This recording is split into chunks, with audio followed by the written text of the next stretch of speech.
I would like to do my Black History Month on Lewis Lemon, who was the founder of the city of Rockford, where I reside. Once a slave, forever a founder.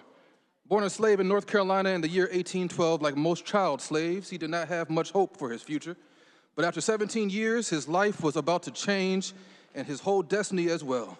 Lewis's master, Orrin D. Lemon, moved him to Alabama, and there he was selling Lewis as a slave for life for about $450.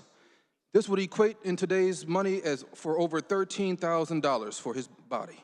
A businessman by the name of Germanicus Kent purchased young Lewis to most likely be a house servant.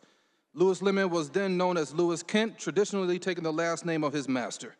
Shortly after purchasing Lewis, Kent's brother told Germanicus that Galena, Illinois is a place of opportunity. Germanicus Kent then decided to move to Illinois with his family and Lewis Lemon. Arriving in Galena, Kent and Lewis met a man by the name of Thatcher Blake. Blake and Kent grew into friends and decided to travel to the Rock River Valley together. In June of 1834, they had left Galena in a wagon and set off to northern Wisconsin. They reached the Pecatonica River and brought a canoe and traveled the rest of the way on the river. Lewis was traveling with Kent and Blake and most likely doing much of the hard manual labor, like paddling the dugout canoe, considering he was a slave for Kent at the time.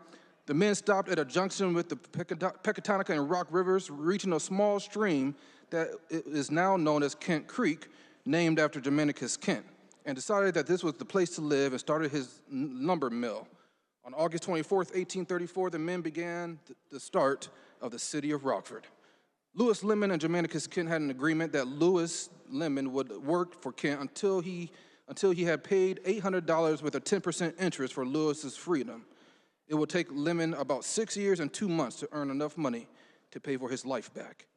Lewis Lemon was a slave in Rockford, Illinois, from May 1835 to September 1839, making him now a free man. Lewis is now recognized as one of the official 3 founders of the city of Rockford, later having a local elementary school share the same name. Additional recognition for Lewis Lemon came to light when an 8th grade class in 1995 from Wilson Middle School discovered his empty grave site and placed a gravestone reading, "Born a slave, died free." Lewis Lemon was one of the amazing stories lost in history. He conquered so much as an African-American man, once a slave then, starting over as a free man with barely anything to show. Lewis Lemon worked hard for Kent and for Rockford, but more importantly, for his freedom. This is in honor of Lewis Lemon, the founder of the city of Rockford. Thank you, Mr. Speaker.